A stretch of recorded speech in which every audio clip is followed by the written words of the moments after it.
à tous et bienvenue dans ce deuxième épisode de Kesako saison 2. Donc, je suis Louise Bachet, cofondatrice de la société de conseil Oriana et je suis accompagnée de Vanessa Barbé, statisticienne chez Oriana. Donc, aujourd'hui, nous allons aborder un des sujets qui est au cœur des discussions actuelles en statistique médicale et en intelligence artificielle appliquée à la santé, c'est la validation des patients synthétiques. Donc, générer des données synthétiques, c'est bien. Mais comment savoir si ces données sont vraiment utilisables? Est-ce qu'elles ressemblent aux données réelles? Est-ce qu'elles donnent les mêmes conclusions statistiques? Est-ce qu'elles protègent suffisamment la vie privée des patients réels? Et question moins souvent posée, mais tout aussi essentielle, sont-elles équitables vis-à-vis des sous-groupes de patients?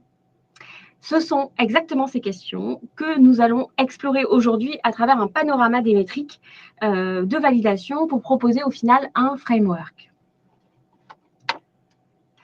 Donc, pourquoi est-ce que ces données synthétiques, cette validation est si difficile? En fait, la réponse, elle tient en une idée simple, mais profonde, c'est qu'il n'existe pas une métrique unique qui suffise. Il y a plusieurs dimensions qui sont en tension.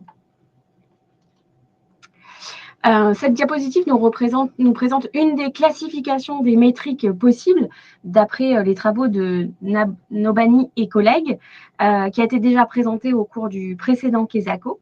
Donc, ici, avec 4 dimensions, privacy, fidelity, diversity et utility, avec tout plein de métriques possibles. Il existe plusieurs façons de classer les éléments de validation et de nombreux outils et métriques sont proposés. Par exemple, hop là, Van Vogel et collègues indiquent qu'il y a une absence de consensus sur les indicateurs de performance, y compris l'existence d'indicateurs contradictoires, ainsi que l'absence de pratiques normalisées visant à garantir en particulier la protection de la vie privée. Donc, en d'autres termes, le domaine n'a pas encore convergé. On sait qu'il faut valider, mais on ne sait pas exactement avec quels outils. Voilà. Kabashi et collègues, en 2025, avaient recensé 17 métriques d'utilité et 5 métriques de confidentialité dans la littérature, sans qu'aucun consensus n'émerge. Et Valevic et collègues, en 2024, ont identifié pas moins de 42 métriques au total réparties dans 4 dimensions. Nous, ce qu'on va vous proposer aujourd'hui, c'est une synthèse des différentes approches de classification d'après notre interprétation et surtout aussi d'après Valevic et collègues. La validation va reposer sur 4 dimensions simultanées: fidélité, utilité, confidentialité et équité. À garder en tête ces 4 questions, tout évaluateur des données synthétiques doit se les poser systématiquement et on va les explorer les unes après les autres. Donc, qu'est-ce qu'il y a derrière le terme de fidélité? La question, c'est est-ce que les patients virtuels présentent des caractéristiques statistiques similaires, statistiquement similaires, à celles des vrais patients? Donc, c'est la ressemblance entre des vrais patients et des patients générés, des patients synthétiques. L'utilité. La question, c'est les analyses effectuées sur les données synthétiques donnent-elles des résultats cliniquement valables? L'utilité, c'est la question clé des biostatisticiens. Si j'entraîne mon modèle sur des données synthétiques et que je le teste ensuite sur des données réelles, est-ce que j'arrive aux mêmes conclusions? Ou également, si j'analyse des données synthétiques, est-ce que j'obtiens des conclusions, les mêmes conclusions que si j'avais analysé le jeu de données réel? Ensuite, la confidentialité. Est-il possible de réidentifier des personnes physiques? La confidentialité, elle est critique lorsque l'on veut partager les données en dehors de, par exemple, l'institution et qu'on veut considérer que ces données synthétiques sortent du RGPD. Ensuite, l'équité. La qualité est-elle homogène dans tous les sous-groupes de patients? C'est la 4e dimension qui est souvent oubliée et que Valevic et Al ont formalisé vraiment en 2024. On doit s'assurer de la fidélité, de l'utilité, etc., pour tous les sous-groupes d'intérêt, par exemple les minorités ethniques, les maladies rares, les variants peu fréquents. Et ces exigences est désormais juridiquement fondée puisque l'article 10 de l'AI Act européen suggère donc des exigences d'équité pour les systèmes d'IA, en particulier pour les dispositifs médicaux. Le point, c'est qu'on peut maximiser tout.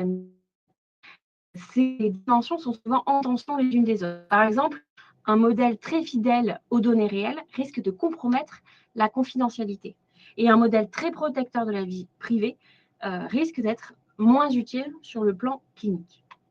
Un dernier point à noter aussi que Kabashi et Al ont mentionné dans leur papier de 2025, ils ajoutent une dimension aussi empreinte carbone des modèles génératifs à la liste des critères. C'est un angle qui est souvent négligé, mais qui peut prendre de plus en plus d'importance. On continue avec la première métrique, la fidélité. La fidélité. Donc, la question ici est simple. Est-ce que les patients synthétiques ressemblent aux patients réels? Mais en pratique, la ressemblance se décline sur plusieurs niveaux. D'abord, la ressemblance marginale. On regarde si chaque variable, de manière individuelle, par exemple l'âge, le sexe, le BMI, l'IMC, peut, pour vérifier, pour mesurer jusqu'à quel point les distributions sont similaires. Ensuite, il y a la structure des relations entre les variables, ce qu'on appelle l'analyse multivariée. Et là, on va regarder les relations, par exemple, entre l'âge et le sexe. Et enfin, on va, dans une dernière catégorie, regarder la plausibilité clinique, c'est-à-dire l'absence de combinaison incohérente. Donc, une bonne fidélité univariée, en fait, en univarié seul, ce n'est pas suffisant, ce n'est jamais suffisant. Un message très important ici, mais souvent sous-estimé, c'est d'abord de visualiser. La visualisation est essentielle. Donc, quand je parlais de vérifier les distributions marginales, en fait, c'est tout simplement de vérifier des statistiques descriptives. Et la visualisation le montre très facilement. Donc, avant même de calculer des métriques, on va regarder ces distributions. Cela va nous permettre d'identifier rapidement des décalages ou des formes différentes. Par exemple, ici, devant vous, je vous ai présenté deux cas. À gauche, vous avez des distributions qui sont très proches, soit avec les données quantitatives ici montrées par l'histogramme. On voit que la petite courbe bleue ici se superpose bien avec les données réelles en bleu foncé. Pareil avec l'histogramme qui est en dessous, le bar plot, où on voit qu'il y a très peu de décalage entre les catégories pour une variable catégorielle. Et à droite, on peut voir que les distributions sont un petit peu déformées. Typiquement, sur l'histogramme ici, on voit qu'il y a un décalage entre les données synthétiques et les données réelles. Et pareil, on voit qu'il y a des décalages en termes de distribution pour les variables catégorielles. Donc, ceci montre une fidélité insuffisante. Donc, comme je l'ai dit, c'est une étape rapide, mais extrêmement informative, à toujours faire en première intention. Mais attention, à ce stade, on est dans du visuel. Il ne s'agit pas encore de métrique à proprement parler, donc de quantifier exactement l'écart que l'on peut observer. Passons maintenant, pour illustrer l'analyse univariée, on va vous présenter une métrique ici, que l'on a choisie, le colon shape, une métrique de distance. Donc, à travers cet exemple que je vous ai montré dans ce tableau, où on a 4 variables, l'âge, l'IMC, les comorbidité. Donc, le principe va être de comparer chaque variable, donc l'âge, entre les données réelles et les données virtuelles. Pour mesurer la distance entre les données réelles et les données virtuelles, la méthode va dépendre du type de la variable qu'on analyse. Donc, un test de Kolmogorov-Smirnov, par exemple, pour les variables quantitatives, ou alors une distance de variation totale pour les variables qualitatives. Par exemple, pour le sexe, on obtient une valeur de 0,99, ce qui indique une très bonne fidélité, parce que plus c'est proche de 1, et plus ça veut dire que les données se ressemblent entre elles. Et ensuite, il est possible ici de faire un score agrégé. Donc, on a fait finalement la moyenne des 4 scores, et on obtient un score global de 0,92 qui montre une bonne fidélité en moyenne. Prenons par exemple une deuxième métrique qui s'appelle la colonne pair trends. Ici, du coup, le principe va être de comparer les relations entre chaque paire de variables. On utilise pour cela des mesures d'association, donc par exemple des corrélations de Pearson, de Spearman pour les variables continues, ou d'autres mesures adaptées pour les variables catégorielles. Dans notre exemple, pour l'âge et le sexe, la mesure d'association est de 0,92. Ceci indique que les relations sont bien préservées. Et encore une fois, on peut faire le score moyen sur toutes les paires que l'on étudie. Et on voit que le score agrégé est de 0,85, ce qui montre plutôt que les dépendances sont bien préservées. Alors, comme je vous l'ai dit ici, on n'a présenté que 2 métriques, mais en fait, il en existe tellement un grand nombre qu'on a dû choisir. C'était juste vraiment à titre illustratif pour vous rendre ça bien plus concret. Maintenant, attention à une confusion qu'on peut retrouver dans la littérature et en particulier pour les données de survie. Il ne faut pas confondre la fidélité et l'utilité. La fidélité, c'est la question qu'on se pose, c'est est-ce que les données synthétiques ressemblent aux données réelles? Donc ici, on va comparer les données entre elles directement, les distributions, les corrélations, les structures. Ça, c'est d'un point de vue très purement statistique. On doit y ajouter aussi une plausibilité clinique. Est-ce que les patients générés sont médicalement cohérents et interprétables? L'utilité, quant à elle, la question que l'on va se poser, c'est est-ce que les données synthétiques permettent de reproduire les résultats? Donc, on peut avoir une utilité prédictive si notre objectif, c'est de réaliser des modèles prédictifs à partir de machine learning, de deep learning, et d'arriver à des performances qui soient proches de ce que l'on peut observer sur la réalité. Ou alors, est-ce qu'on retrouve, comme l'a dit Louise, des conclusions statistiques similaires? Donc là, il s'agit plus de l'utilité analytique. Donc ici, ce sont les résultats des analyses statistiques qui vont être comparées et non plus les données brutes directement. Donc ces 2 dimensions sont liées, mais elles ne mesurent pas la même chose. Merci Vanessa pour cette transition, puisque je vais enchaîner avec les métriques d'utilité. Donc, avec plus en détail, un peu plus, comment est-ce qu'on arrive à retrouver ces informations. Donc, en fait, il y a 2, comme tu viens de l'indiquer, finalement, 2 approches. L'approche paradigme Train on Synthetic et Test on Real, TSR, où le principe est le suivant. 1, on partitionne les données réelles. On va réserver un jeu de données test réel qui ne sera jamais vu par le modèle génératif. Et ce jeu de test sera uniquement pour l'évaluation finale. L'étape 2, c'est qu'avec le jeu d'apprentissage, on génère les données synthétiques. Avec une étape 3, où on va entraîner un modèle prédictif sur les données synthétiques qu'on vient de générer. Par exemple, un modèle prédictif, ce que vous voulez, ce qui répond à votre question, XGBoost, régression logistique, modèle de Cox, uniquement sur les données synthétiques. Et l'étape 4, c'est de tester sur le jeu réel. Donc, on va l'évaluer, ce modèle, sur le jeu de test réel qui a été mis de côté, le jeu test. On calcule les métriques habituelles d'AUC, donc là sur la courbe, les courbes ROC, le C-index pour l'indice de concordance, pour les données de survie par exemple. Et puis aussi, on peut utiliser de la calibration. Dernière étape, c'est de comparer les résultats qui sont TSTR avec le TRTR, donc quand le modèle a pris sur des vraies données, train on real and test on real. On calcule du coup le performance drop, c'est la perte de performance relative par rapport au modèle de référence, celui qui a appris sur les données réelles et non pas sur les données générées à partir des données réelles. Et donc ce performance drop, c'est les performances du modèle qui a appris sur des vraies données, moins les performances du modèle qui a appris sur des données synthétiques, divisé par les performances du modèle qui a appris sur les vraies données. Et en général, un seuil de 5% est considéré comme une haute utilité. Et alors, en complément, ça marche bien pour quand on a des modèles prédictifs, finalement.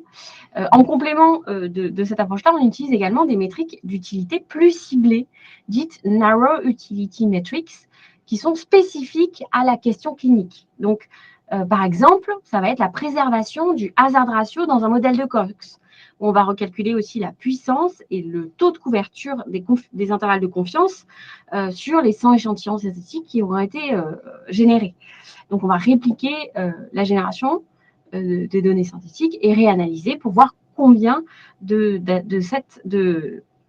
données générées reproduisent les résultats de l'essai. Et elles sont particulièrement utiles lorsque les données synthétiques sont générées spécifiquement pour une question clinique identifiée. On les privilégie, par exemple, lorsque ces patients synthétiques vont servir à augmenter un bras de contrôle. Là, on va rendre ça un tout petit peu plus concret avec des exemples. Avec, par exemple, cette diapositive qui illustre que veut dire répliquer l'étude. Et ça s'appuie sur l'article de Azizi et collègues dans le BMJ Open en 2021, où les auteurs ont utilisé des arbres de décision séquentiels pour entraîner un modèle génératif et synthétiser des données patients. Pour les modèles qui permettent de générer des patients synthétiques, nous vous recommandons d'écouter le replay du précédent Kisako. Et ici, la figure représente le coefficient tau, qui est une mesure de capacité prédictive de chaque covariable sur l'outcome. Ici, c'est l'obstruction chez des patients souffrant d'adénocarcinome du côlon, et calculée à chaque fois sur les données réelles et donc en noir, synthétique en gris, avec le chevauchement des intervalles de confiance pour la relation bivariée avec donc l'obstruction. Ce type de visualisation permet de voir, variable par variable, si les données synthétiques reproduisent fidèlement la structure associative des données réelles. Un deuxième exemple qui correspond à un article qu'on a déjà vu lors du précédent Kisako, qui est une étude hospitalière où les auteurs ont produit des données synthétiques pour 5 études observationnelles avec différents sujets. On va regarder une des études où il s'agit de la courbe de Kaplan-Meier, donc l'estimateur non paramétrique standard de la fonction de survie, avec ici sur cette figure 4 éléments. En bleu foncé, très plein, la courbe de survie estimée sur les données réelles. En bleu foncé très pointillé, c'est l'intervalle de confiance des données réelles. Et en vert, on a les différentes courbes de différents jeux de données synthétiques qui ont été générés de façon répétée. Et en rouge, on a la moyenne lissée des 1000 datasets synthétiques. Donc cette figure, elle démontre visuellement, c'est assez frappant, que la courbe synthétique verte, toutes, elles suivent de très près la courbe réelle bleue, en restant tout le temps dans l'intervalle de confiance à 95%. Et que la moyenne des 1000 répétitions synthétiques en rouge montre bien que c'est systématiquement et ça a été stable et reproductible. Donc c'est ça qu'on appelle, ce serait la haute fidélité sur les endpoints de survie. Et là, vous voyez, c'est là qu'il y a un petit frottement entre utilité et fidélité, puisque ça va être utile d'analyser des outcomes. Donc, il faut que les outcomes générés soient très fidèles aux outcomes du dataset initial.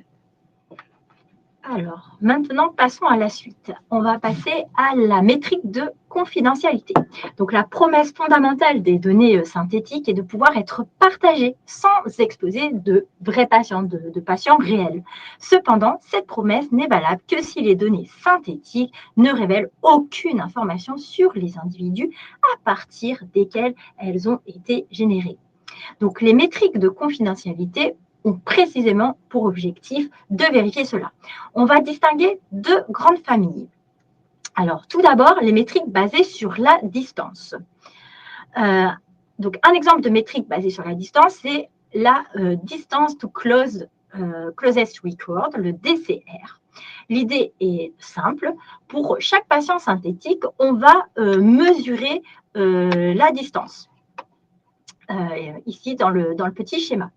Si cette distance est très faible, comme ici, cela signifie que le patient synthétique ressemble fortement à un individu réel, ce qui peut poser un risque de confidentialité. À l'inverse, plus la distance est grande, comme dans cet exemple ici, eh bien, plus il est difficile d'établir un lien avec une personne réelle. Le DCR est ce qu'on appelle une métrique proxy. Elle ne mesure pas directement le risque de réidentification, mais utilise la distance comme un indicateur indirect. D'autres métriques comme le NNDR, ou le KEMAP reposent sur la même intuition. Une trop grande proximité est synonyme de risque accru de réidentification. Cependant, des travaux récents, notamment ceux de Yao et al., ont montré que les approches peuvent sous-estimer le risque réel de réidentification. C'est pourquoi il est important de les compléter avec des approches dites attack-based. Contrairement aux métriques proxy, celles-ci vont simuler explicitement les stratégies qu'un attaquant pourrait utiliser en pratique. Donc, allons-y. L'approche la plus connue, c'est l'attaque d'appartenance, le Membership Inference Attack, ou son petit acronyme MIA. Le principe va être de construire un modèle capable de prédire si un individu était présent dans les données réelles pour générer les données synthétiques. Si ce modèle parvient à mieux faire qu'un tirage aléatoire, c'est-à-dire avec une précision supérieure de 50 à 60%, cela signifie que le modèle arrive à détecter les vrais patients à partir des données synthétiques. Et ça, c'est un problème. Donc, les attaques d'appartenance répondent à une question bien précise. Ce patient faisait-il partie des données réelles ? Toutefois, il existe d'autres métriques qui répondent à différents types de questions. Par exemple, le single out, peut-on identifier un individu unique? C'est un cas plutôt rare en pratique. On a aussi la linkabilité. Peut-on relier deux enregistrements à une même personne? Donc, s'il donne une combinaison de données sur des variables données, est-ce qu'on aboutit à une même personne? Ou encore l'inférence. Peut-on déduire une caractéristique inconnue à partir d'informations connues? Donc, chacune de ces approches simule un type d'attaque différent. Enfin, la confidentialité différentielle repose sur une approche complètement différente. En fait, ajouter ou supprimer un patient va modifier très peu les données produites, indépendamment du type d'attaque envisagée. Donc, contrairement aux métriques précédentes qui évaluent le risque après génération des patients virtuels, la confidentialité différentielle est directement intégrée dans le processus de génération des patients, des données. Mais la confidentialité ne suffit pas à elle seule. Un jeu de données synthétiques peut être bien protégé tout en étant biaisé ou non représentatif de certains groupes. Cela nous amène naturellement à la dernière dimension essentielle, la fairness, l'équité. Alors, ici, la fairness signifie que la qualité des données synthétiques en termes de fidélité, d'utilité, de confidentialité doit être garantie pour tous les sous-groupes de patients et pas uniquement en moyenne sur l'ensemble de la population. Le défi vient du fait que les modèles génératifs sont entraînés sur des données réelles souvent déséquilibrées. Les groupes majoritaires dominent alors l'apprentissage, tandis que les sous-groupes minoritaires, comme les minorités ethniques, les maladies rares, des mutations rares, sont moins bien capturés. Donc concrètement, cela se traduit par une fidélité qui va être beaucoup plus faible pour ces groupes, par un risque de réidentification beaucoup plus élevé et une sous-représentation dans les modèles utilisés pour générer nos fameux patients virtuels. Et aussi, on peut introduire des biais. Donc, c'est pour cette raison que la fairness est désormais une exigence réglementaire, comme tu nous l'as dit, Louise, en introduction. Donc, le règlement européen sur l'intelligence artificielle, notamment donc, dans l'article 10, mentionne des exigences en matière de qualité et de représentativité des données pour les systèmes de santé à haut risque. Donc ça, c'était une petite définition sur l'équité, qu'est-ce qu'on entendait par ce terme. La fairness, l'équité, peut être évaluée sur plusieurs niveaux, comme le montre ce tableau. Donc, les données, les décisions, les erreurs et les probabilités. Donc, ces niveaux peuvent être complémentaires. Donc, le premier niveau, c'est la distribution. On va regarder si les sous-groupes, comme les groupes d'âge, le sexe ou certains profils cliniques, sont représentés de manière comparable dans les données. Pour évaluer cela, on va utiliser des métriques plutôt de distance qui permettent de quantifier les écarts entre les groupes. Donc, comme ce qu'on a pu déjà voir auparavant quand on étudie la fidélité. Donc, le deuxième niveau, c'est ce qu'on appelle l'équité de décision. Ici, on s'intéresse à la question suivante. Les décisions du modèle sont-elles distribuées de manière équitable entre les groupes? Donc là, les métriques utilisées sont celles qui mesurent comment les décisions sont réparties entre les groupes. Et donc, en termes de métriques, on peut retrouver la démographique parity, le disparate impact. Le niveau, c'est l'équité à l'effort. Chercher à mesurer si le modèle fait le même type d'erreur sur tous les sous-groupes. Donc, elle ne voit pas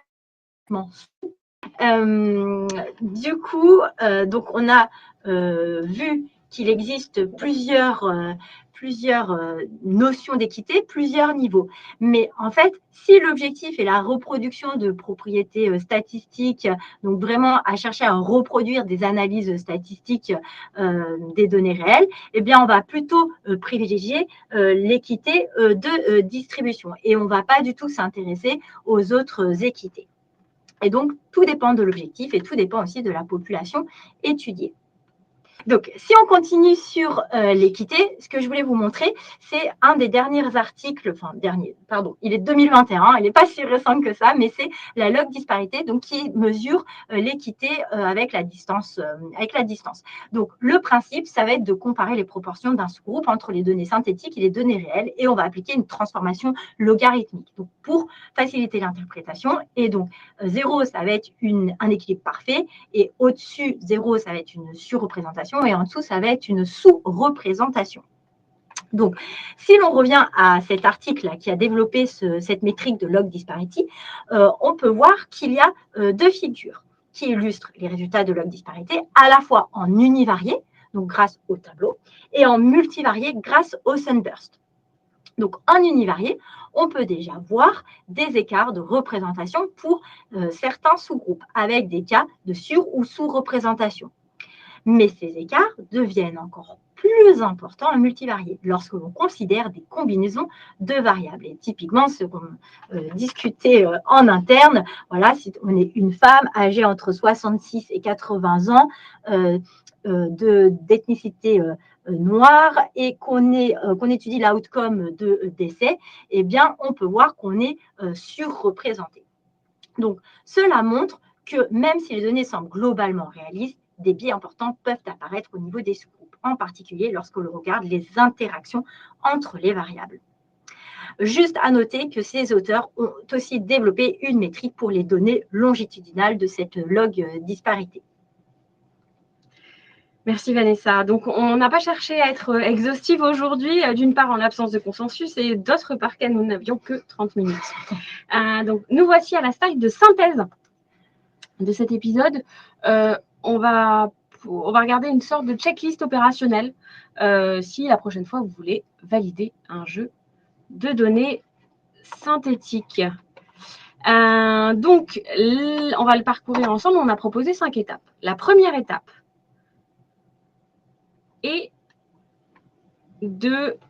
fondamentale en fait. C'est à quoi vont servir ces données synthétiques. Définir le cas d'usage. Et c'est à partir du cas d'usage que l'on va définir les différentes métriques. On n'aura pas toujours les mêmes... ce n'est pas une formalité. On n'aura pas toujours les mêmes choix de métriques en fonction de ce qu'on va faire de ces données. Si l'objectif est l'anonymisation, par exemple, donc par exemple partager ces données en dehors d'une institution, alors la confidentialité est une priorité absolue. Et on peut accepter une légère dégradation sur la fidélité. Si l'objectif, c'est par exemple la simulation d'un essai clinique, augmenter les données, par exemple, pour tester une hypothèse statistique, là, l'utilité est extrêmement importante. À ce stade aussi, on doit définir quels sont les sous-groupes d'intérêt pour la vérification de l'équité. Minorité ethnique, maladie rare, tranche d'âge extrême. Voilà, ce n'est pas quelque chose qu'on définit à la fin du processus. Ça se décide avant, au moment du design. Les étapes 2, 3 et 4 peuvent être faites en parallèle. Donc, la fidélité, on va à 3 niveaux progressifs, comme nous l'a expliqué Vanessa. D'abord en univarié, on va comparer variable par variable avec différentes métriques. et surtout des illustrations. Ensuite, en multivarié, des corrélations, des bivariés, etc. Des associations finalement entre variables. Et le troisième niveau, c'est l'évaluation clinique d'une plausibilité des données générées, un œil clinicien sur un sous-ensemble de données générées. Donc l'étape suivante, c'est l'utilité où on va avoir l'évaluation sur ce paradigme TSTR, Train on Synthetic Test on Real, avec une performance drop en dessous de 5% par exemple, et aussi des métriques d'utilité, disons, étroites, spécifiques à une tâche, avec la réplication de l'analyse cible, par exemple la préservation d'un hazard ratio, avec des taux de couverture des intervalles de confiance sur au moins 100 échantillons synthétiques générés. Concernant la confidentialité, on a vu des proxys de distance et également le Membership Inference Attack qui permettent de tester ça. Alors, il n'y a pas de recommandation, voilà, on a ces deux-là qui semblent assez fréquemment utilisés. Et concernant l'équité, là, c'est souvent omis, c'est pour ça qu'on le mentionne aujourd'hui. On va répéter les évaluations de fidélité, de confidentialité et d'utilité pour chacun des sous-groupes clés. Voilà, parce qu'un score global peut masquer des défaillances locales et ça peut, disons, reproduire une distribution globale alors que des sous-groupes dans certains sous-groupes, le modèle est moins performant pour générer ces patients. Donc, pour conclure, finalement, on vous propose ici un cadre complet, séquentiel et défendable. L'idée est de ne pas choisir une métrique, mais de choisir un profil de validation multidimensionnel calibré spécifiquement pour votre cas d'usage et documenté de façon transparente en amont. Alors, il y a plein de choses qu'on n'a pas pu aborder aujourd'hui.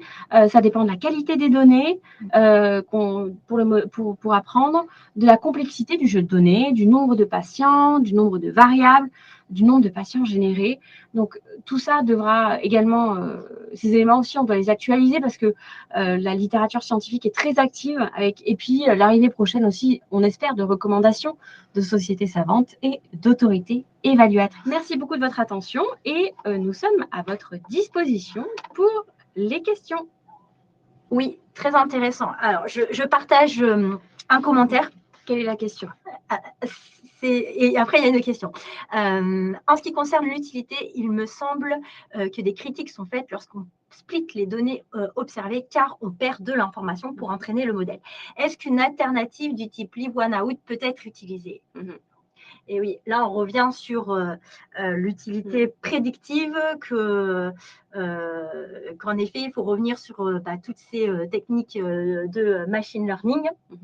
Et qu'en effet, là, de diviser ces données observées, en effet, c'est un peu comme si on était riche en données, quoi. Ça c'est vraiment le TSTR fonctionne quand on a vraiment beaucoup de données pour apprendre, beaucoup de données pour avoir l'opportunité de découper le dataset et de garder un jeu pour le test, effectivement. Et ça peut être assez gourmand. Et il y a effectivement d'autres approches qui sont plus appropriées pour garder le plus d'informations possible. On a une question ensuite concernant le cadre réglementaire des essais cliniques et la recevabilité pour les autorités.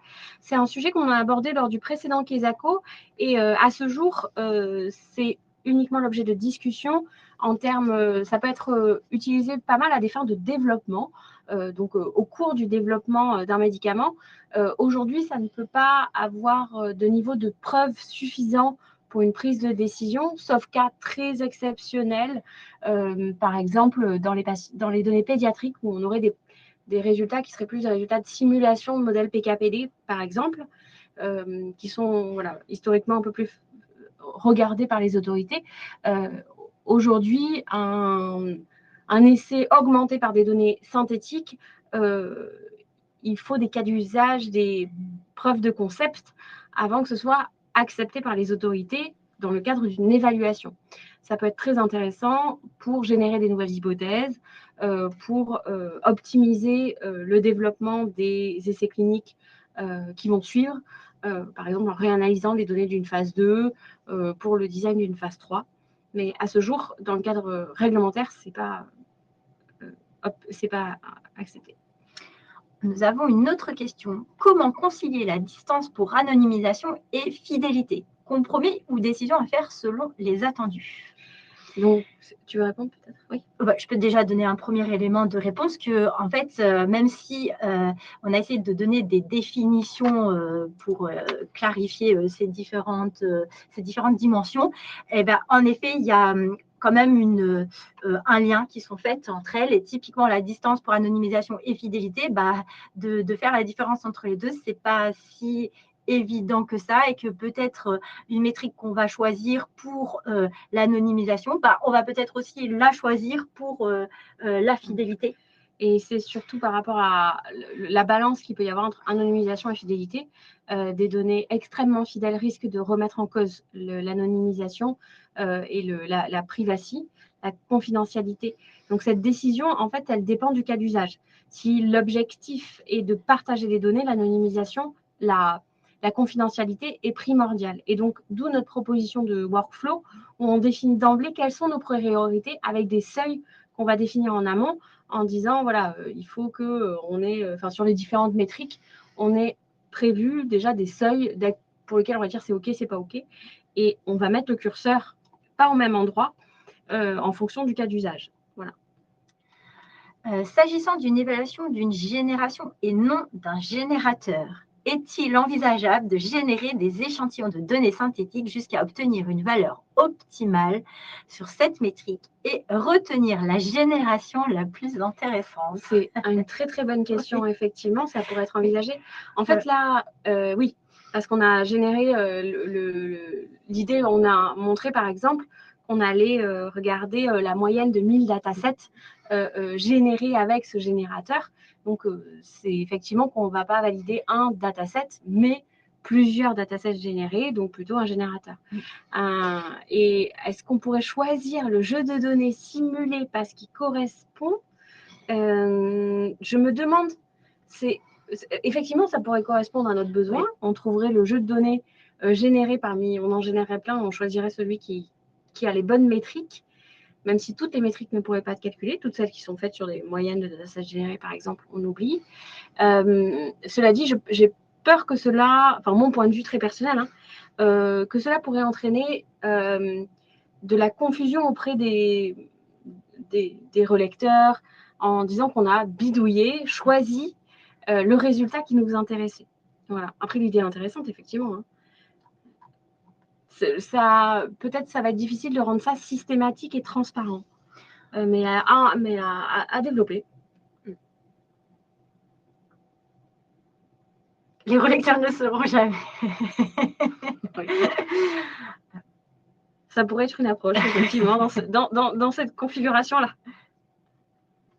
Mais merci de remettre en perspective, parce que c'est vrai que, en fait, on ne valide pas un jeu de données, mais un outil de génération. Je crois qu'on est arrivé au bout des questions pour l'instant. Merci beaucoup de votre attention. On sera ravis de continuer cette discussion si vous le souhaitez. N'hésitez pas à nous contacter. Et puis, on vous retrouve à la rentrée pour de nouveaux épisodes sur d'autres sujets. Merci. Merci beaucoup.